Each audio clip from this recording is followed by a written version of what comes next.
अस्सलाम वालेकुम and welcome back dear students. आज का टॉपिक एक छोटा सा क्वेश्चन है। वो है is one mole of different substances the same. मुख्तलिफ चीज़ों का एक मोल सेम है या नहीं। इसका जवाब येस और नो में भी दे सकता हूँ, लेकिन मैं कुछ एग्जांपल्स दूंगा क्योंकि अभी इस वक्त फर्स्ट ईयर की केमिस्ट्री से भी हम लेक्चर दे रहे हैं, सेकेंड ईयर की केमिस्ट्री से भी लेक्चर्स आ जाएंगे। सेकेंड ईयर के स्टूडेंट्स कहते हैं कि सेकेंड ईयर केमिस्ट्री के लेक्चर्स कब आएंगे, तो भाई दोनों साथ साथ मैं कोशिश करता हूँ। आपको ये भी पता है कि PhD की मेरा जो है वो चल रहा है, दूसरा साल मुकम्मल होने वाला है, तो वीडियोज़ लेट आ रहे हैं लेकिन गुजारा करेंगे, ठीक है। मोल कैलकुलेशंस का नेक्स्ट वीडियो में आपको कुछ न्यूमेरिकल्स यहाँ पर आपको मैं पढ़ाऊँगा नेक्स्ट वीडियो में, और कैलकुलेशन स्टार्ट कर लेंगे। लेकिन ये छोटा सा जो टॉपिक है इस पर हम लोग एक प्रूफ देंगे। क्वेश्चन शॉर्ट आंसर भी इस पर आते हैं कि एग्जामिनेशन पॉइंट ऑफ व्यू से। तो हम लोग पहले डिफरेंट सब्सटेंसेस लेते हैं। डिफरेंट सब्सटेंसेस में हम लोग पहले एटम्स ले लेते हैं। कोई एटम ले ले, हाइड्रोजन ले ले, हाइड्रोजन एटम ले ले, सोडियम एटम ले ले, ठीक है, सोडियम का एटम ले ले, ये हो गए एटम।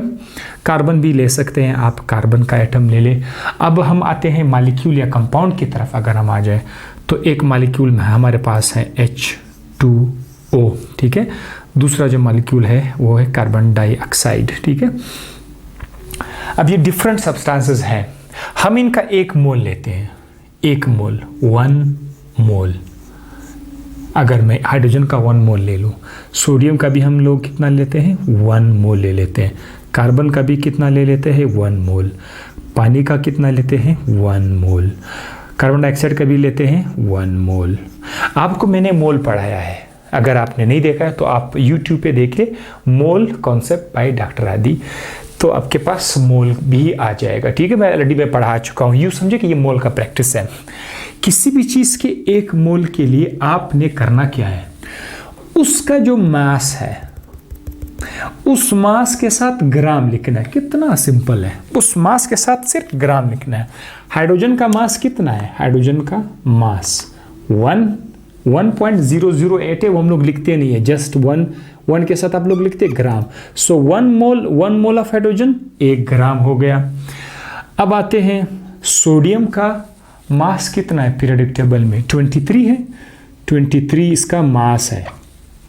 अगर मैं इस 23 के साथ ग्राम लिख दूं तो 23 ग्राम 1 मोल सोडियम बनाएगा। 1 mole of sodium is equal to 23 ग्राम।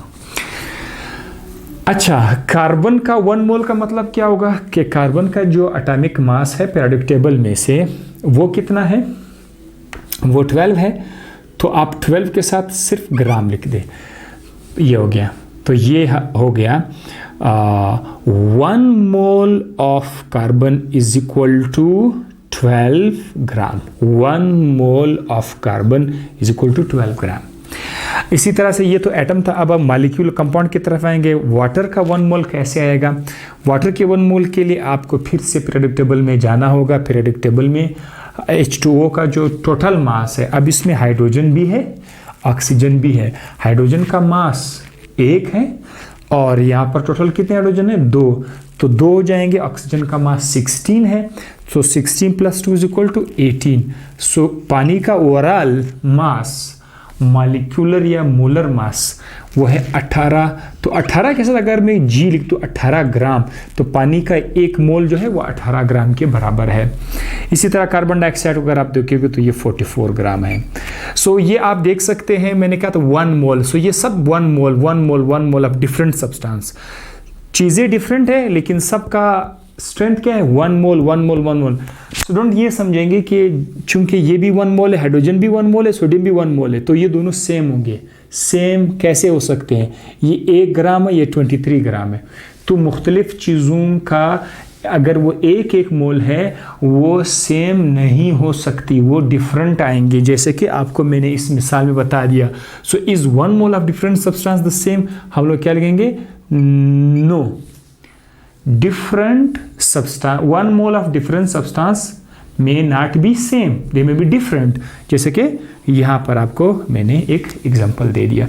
ये एक छोटा सा वीडियो था 1 मोल डिफरेंट सब्सटेंस के हवाले से। नेक्स्ट वीडियो में आपको मैं मोल की कैलकुलेशन दिखाऊंगा। सीक्वेंस से चलते जाएंगे। सिंपल पहले मैं पढ़ा रहा हूँ, आहिस्ता आहिस्ता मैं आप लोगों के फर्स्ट ईयर के जो कैलकुलेशंस है, मुश्किल से मुश्किल कैलकुलेशंस है, उसकी तरफ हम जाएंगे। लेकिन मुझे सपोर्ट चाहिए, इस तरह सपोर्ट कि जब मुझे पता चले कि स्टूडेंट्स इसका डिमांड ज़्यादा कर रहे हैं, आप लोग इसको शेयर करते जाएंगे अपने दोस्तों के साथ, मुझे पता चल जाएगा कि ये वीडियो जो है लोगों को पसंद है, स्टूडेंट्स को पसंद है, तो फिर मैं इस मज़ीद कैलकुलेशन के डेप्थ में जाऊँगा। अगर आप सिर्फ अपने हद तक महदूद रखेंगे, शेयर नहीं करेंगे अपने दोस्तों के साथ, तो मुझे पता चल जाएगा कि इसका डिमांड नहीं है, मैं क्यों इस पर ख्वारी करूँ। ठीक है, तो ये आप पर डिपेंड करता है। वीडियोस केमिस्ट्री मैंने अभी चूंकि स्टार्ट ली हुई है, बायोलॉजी तकरीबन मुकम्मल है, कुछ टॉपिक्स है वो आते जाएंगे। तो जो केमिस्ट्री मैं स्टार्ट ले रहा हूँ, इसका मैं आप लोगों के ऊपर डिपेंड करता हूँ। अगर आप इसको शेयर करते जाओगे अपने दोस्तों के साथ, ऑफ कोर्स सब्सक्राइब करते जाओगे, बहुत सारे स्टूडेंट को सब्सक्राइब करते रहते हैं, सब्सक्राइब का फ़ायदा आपको होगा, क्योंकि मैं जब भी कोई वीडियो टॉपिक मैं अपलोड करूँगा, मोबाइल पर आपको नोटिफिकेशन मिल जाएगा। बाज़ लोग समझते हैं कि यार ये सब्सक्रिप्शन अपने लिए बोलते हैं, भाई हमारे लिए सब्सक्रिप्शन अभी बहुत ज़्यादा है अल्हम्दुलिल्लाह। ये आपको मैं एक मशवरा देता हूँ कि जब आप सब्सक्राइब करोगे तो आप में जब भी कोई वीडियो बनाऊँगा आप तक आ जाएगा। फिर ऐसा नहीं होगा कि 1 साल के बाद आप बोलोगे सर फलाना टॉपिक की वीडियो अपलोड करें। आज तक स्टूडेंट मुझे कमेंट्स में यही बोलते रहते हैं।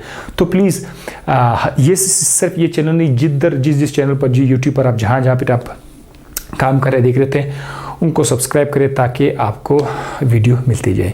तो नेक्स्ट वीडियो में आप इंतज़ार करेंगे उस न्यूमेरिकल का। अपना ढेर सारा ख्याल रखिएगा, हमेशा की तरह मुस्कुराते रहेगा। अल्लाह हाफिज़।